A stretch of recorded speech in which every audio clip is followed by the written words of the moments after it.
Woman sells ring gifted by ex. When jeweler sees it, he says this can't be true. After a heart-wrenching breakup, Melissa decided it was time to let go of the past, including the exquisite ring her ex had given her. With a heavy heart, she walked into a renowned jeweler's shop, hoping to part with the ring and maybe get some money in return. As the jeweler took a closer look, his eyes widened in disbelief. "The man, Mr. Harris," gasped as he looked back up at Melissa. "Wait here, I'll be right back," he said. Melissa was left alone at the counter, and she was a bit confused by the jeweler's reaction. She had owned this ring for a couple of years now, and she never noticed anything very special about it. She looked around the shop as she listened to the sounds coming from the back office, where Mr. Harris appeared to be rummaging through some drawers. She heard him muttering something and she assumed that he was just talking to himself, but she couldn't understand what he was saying. "Is everything all right?" she asked him, wondering if she should have gone to a different shop instead. She sighed and stayed at the counter, waiting for him to return. She still had no idea of the shocking discovery she was about to make. This day was going to end a lot differently than she had thought it would, and not in a good way. But before we start, smash the like button, subscribe, and hit the notification bell so you never miss out on our upcoming stories. She heard footsteps coming closer and closer until he finally reappeared on the doorstep again. She thought that she could sell him the ring now and go home, but nothing was further from the truth. He was holding something in his hands, a piece of paper. Melissa assumed that that was what he had been looking for, but she didn't understand what it had to do with her ring. Harris had folded the paper in half so she couldn't see what was on it, and put it in his pocket. "Miss Melissa, I hope you don't mind, but I have to ask you a personal question," he told her. "Where did you get this ring?" He looked her right in the eyes, and he had a very serious look on his face, almost strict, even. "My ex-boyfriend gave it to me a few years ago," she replied. She explained that they weren't together anymore, and she thought it was time to get rid of this ring. "Do you happen to know where he got this ring?" he asked.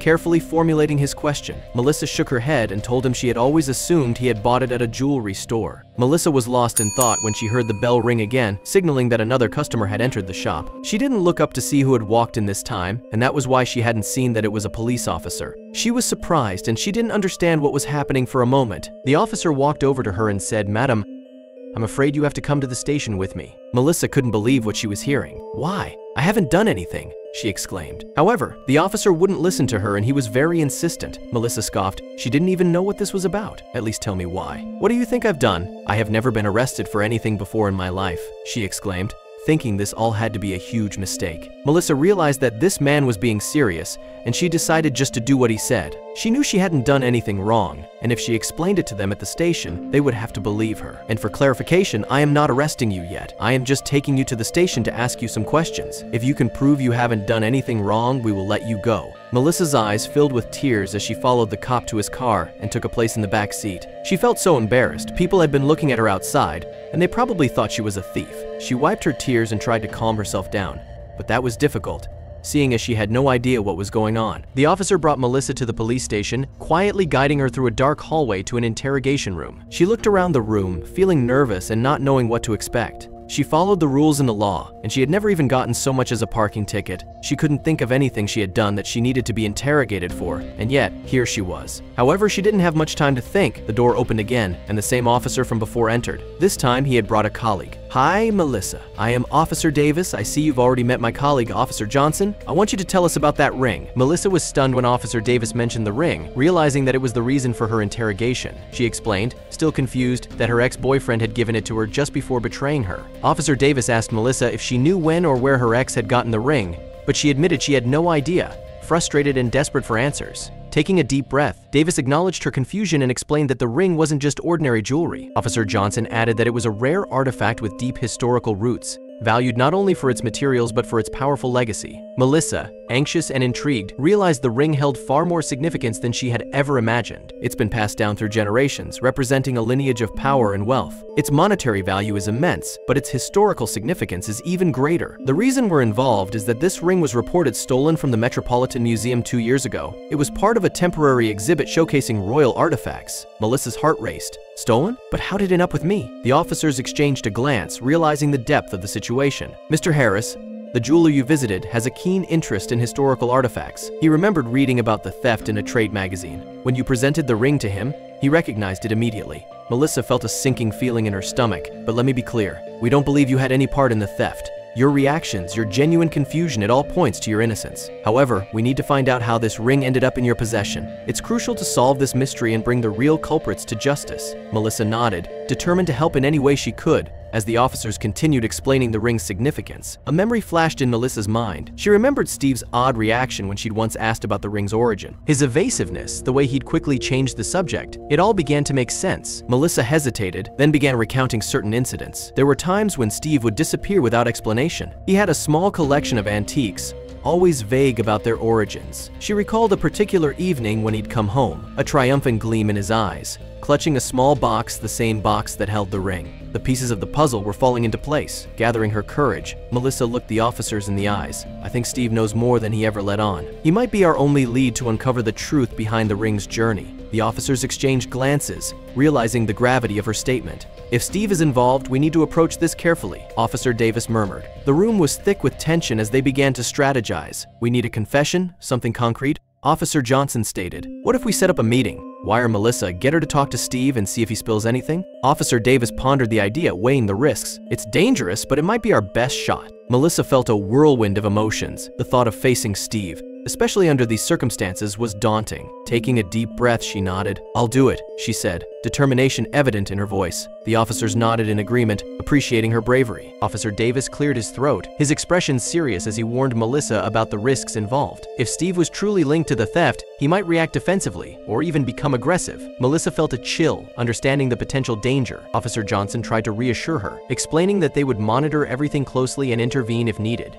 In a dimly lit room, Melissa was introduced to a range of surveillance equipment. A technician carefully fitted her with a concealed microphone and an earpiece, ensuring they were discreet yet functional. You'll be able to hear us, and we'll hear everything you and Steve discuss. Officer Davis played the role of Steve as they practiced potential conversation scenarios. Try to steer the conversation towards the ring, he advised. Melissa repeated her lines, trying to sound as natural as possible. Alone for a moment, Melissa's mind raced. Memories of her time with Steve flooded back, the good times, the heartbreak, the betrayal.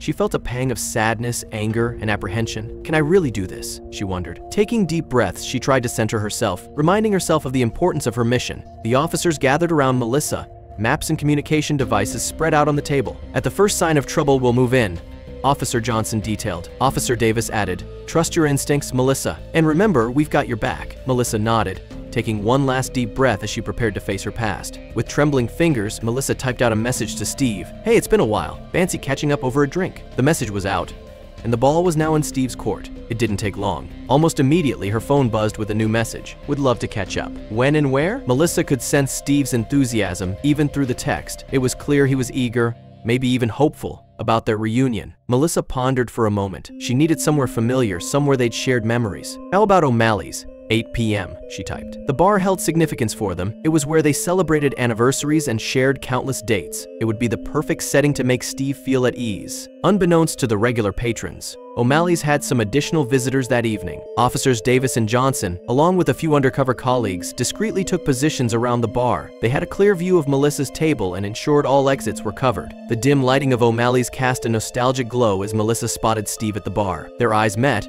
and for a moment, the weight of the situation faded. They hugged, and Steve's familiar scent brought back a flood of memories. It's been too long, Steve remarked, his voice tinged with genuine warmth. Melissa smiled, her heart pounding not from affection but from the gravity of her mission. They chatted about work, friends, and the latest movies, with Melissa laughing at his jokes and sharing stories, all the while playing the part of the interested ex-girlfriend. In their covert positions, Officers Davis and Johnson listened to every word exchanged between the pair. The earpiece relayed the conversation with crystal clarity. Every word, every pause, was analyzed for significance. As the evening wore on, Melissa began to artfully steer the conversation. Remember the gifts we used to give each other? Like that beautiful ring you gave me. Steve's eyes flickered briefly, but he responded, ah, yes. That was a special one. Melissa probed further. Where did you find such a unique piece? It's a long story, he began, his guard lowering. Melissa's heart raced, knowing she was on the brink of uncovering the truth. The atmosphere grew tense as Melissa took a deep breath, mustering the courage for her next question. I've always wondered, where did you really get that ring? She looked into his eyes, searching for any hint of deception. Steve's face drained of color as he took a moment, clearly unprepared for this confrontation. Finally, with a shaky voice, he confessed to Melissa that he hadn't bought the ring, he had taken it. Regret filled his eyes as he admitted that it was a reckless move, a misguided attempt to impress her and prove his feelings. Just as Melissa absorbed his words, the quiet atmosphere of the bar was shattered. The doors flew open with a loud bang, drawing startled glances from everyone inside. Officers with badges gleaming swiftly moved through the bar. Steve Thompson, you're under arrest, Officer Davis declared, handcuffing him. The bar was filled with murmurs and gasps as Steve, still in shock, was led away, realizing the gravity of his confession. Steve's face turned a shade paler, his eyes widening in disbelief. "That wasn't a confession. I was just talking," he stammered, his voice quivering. Desperation was evident in his eyes as he looked around, seeking an ally, a way out. "You can't just arrest me based on a conversation," he exclaimed. Officer Johnson, with a stern expression, produced a small playback device. The room filled with Steve's voice, detailing the theft of the ring. Alongside the recording, photographs of the stolen ring matched with museum documentation were laid out. The undeniable evidence painted a clear picture, leaving Steve cornered and overwhelmed. The weight of his actions bore down on Steve. In a hushed, regretful tone, he confessed, "I took the ring, thinking it would change everything for us." When he looked up, hoping for a glimmer of understanding, he was met instead with Melissa's expression of disappointment and hurt. A storm of emotions raged within her, relief that the truth had surfaced, anger at Steve's audacity, and a deep-seated sadness for the love they once cherished. The flashing lights of the police car cast a blue hue on the bar's exterior. Officers guided Steve, now handcuffed, towards the vehicle. Melissa watched from the bar's entrance, feeling the weight of their history. Now a criminal, Steve faced his past as he sat under the harsh lights of an interrogation room, confessing to a theft that, years ago, he thought would change his life. Meanwhile, Melissa, in another room, explained her ignorance of the ring's true origin. Later, Melissa returned to the jewelry store, where Mr. Harris, the jeweler who recognized the ring, expressed his gratitude. "This ring has a history," he said,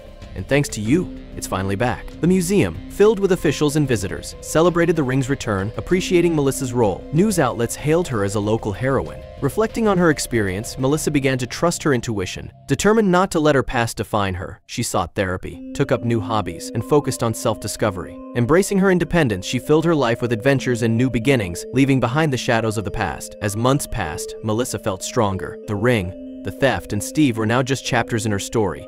The future lay ahead, a blank canvas, ready for her to paint her brighter Pris tomorrow. Thank you so much for watching. If you enjoyed this story, don't forget to hit that like button, subscribe, and ring the notification bell so you never miss another unbelievable tale like this one.